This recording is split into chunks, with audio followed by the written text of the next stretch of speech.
Got disconnected first. Yeah, I know. Lots of wires. Let's see. You taking Landon up with you? Yep. Okay.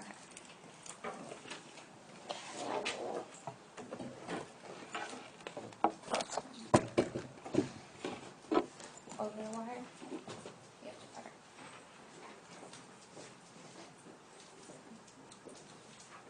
And you have the desk right in front of you.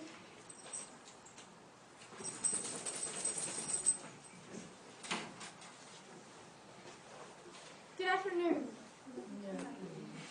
Have you ever seen a guide dog? Yeah. Of course, there's one in the class.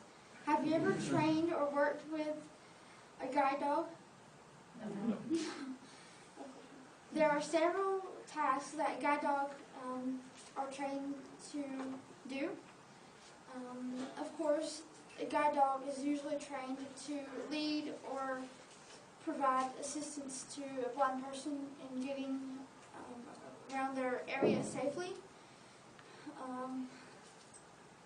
They can avoid obstacles, target things such as curbs and stairs.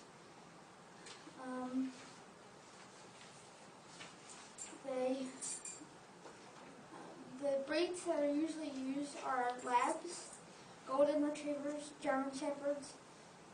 Those are the three top dogs. Lab golden crosses are also used. Equipment. He has a leash which is attached to his collar.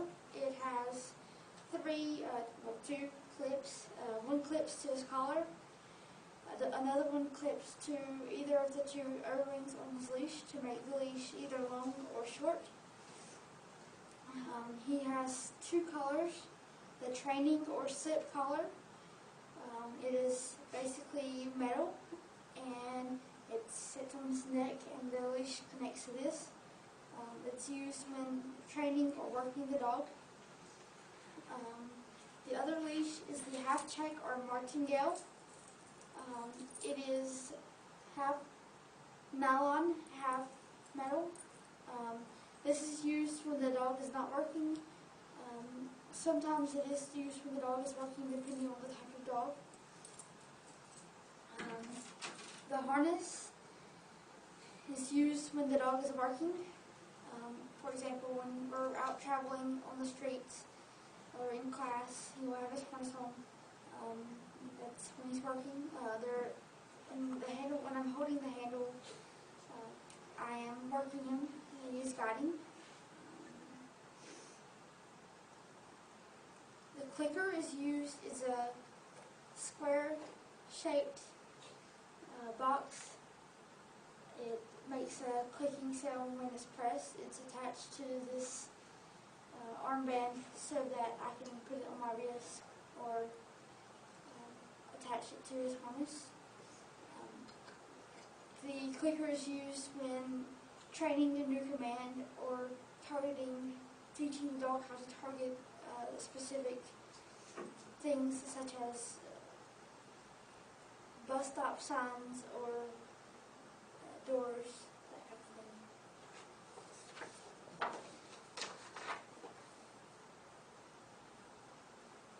Proper etiquette of a guide dog.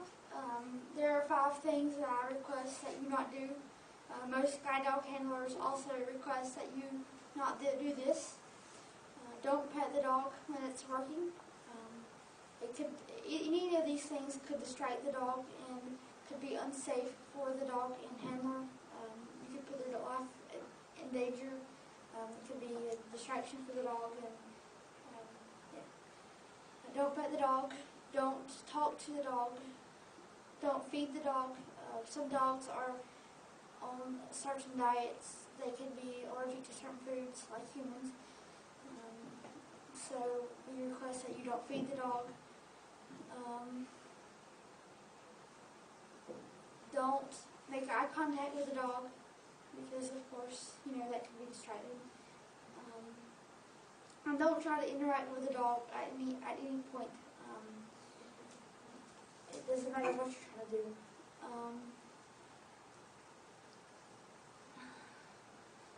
The team, of course, the guide dog and the handler, they're part of a team. They work 50-50.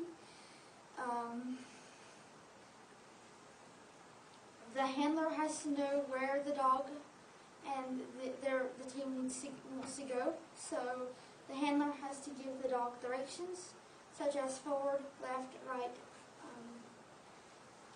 The dog avoids obstacles and finds things such as stairs or curbs, doors, bus stops, poles, or any other things like that.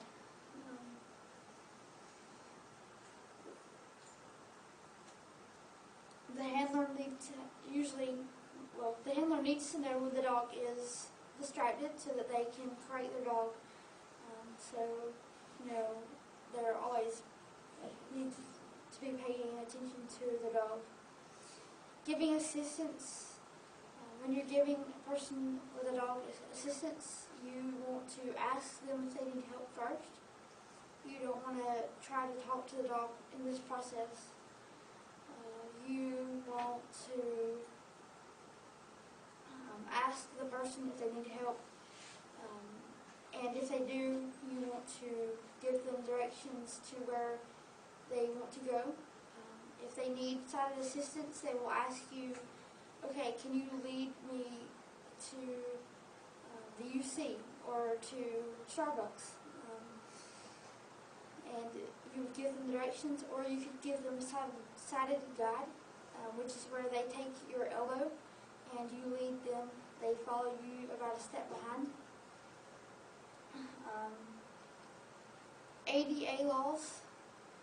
These are laws that allow the guide dog to enter certain areas or certain businesses. They are allowed to go into any restaurant or any public place where the dog or general public is allowed to go to, such as restaurants, diners, cafes, cafeterias,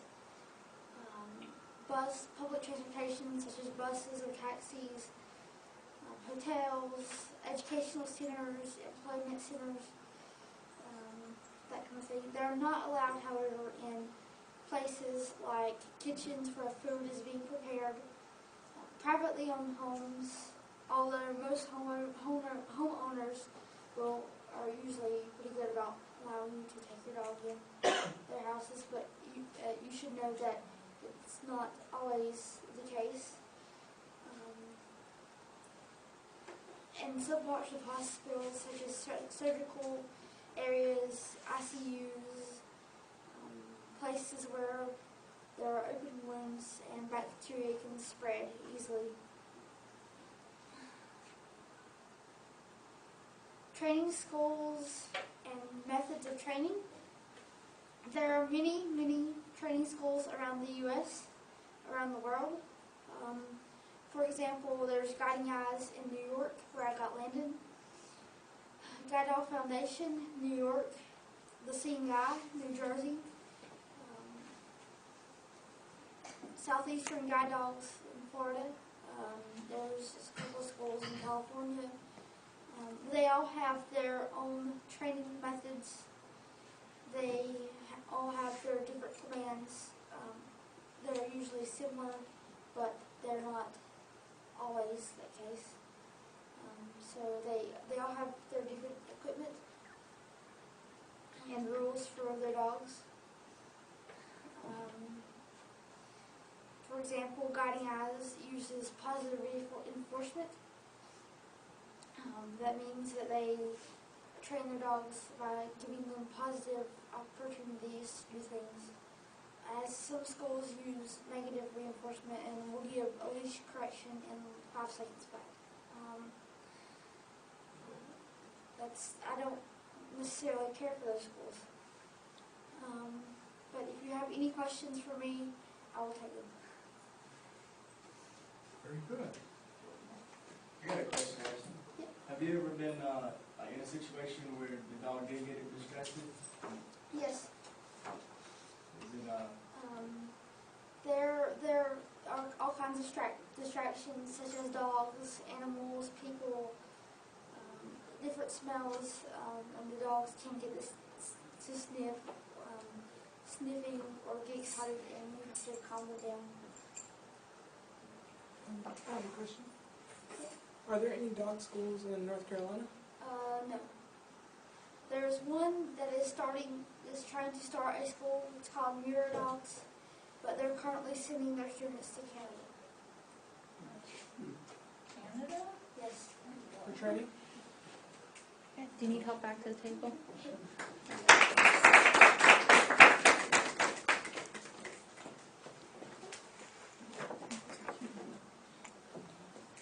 Thank you, Leslie. Okay, now I guess there's time for me to talk a little bit about the exam.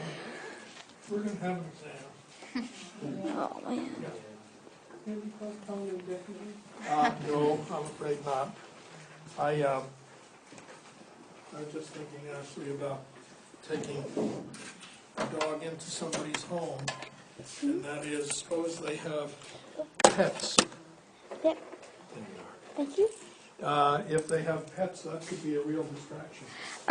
Well, usually if you're taking your dogs in some situations, your dog is not necessarily always working. So, yeah, that could be, if the dog is working, that could be a distraction.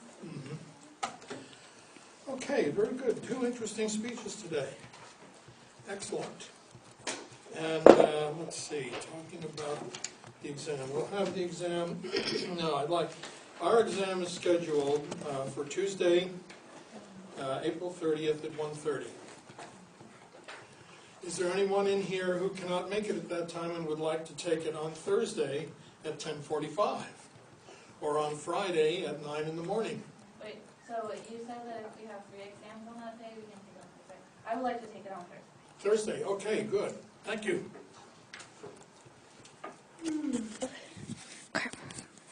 Anybody else? Yes, Cynthia? A lady in waiting, I gotta find out what the other exams are. Oh, okay. I'm not sure.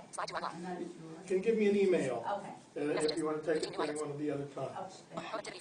Anybody else? Okay. Well, let me read a couple of the other exams.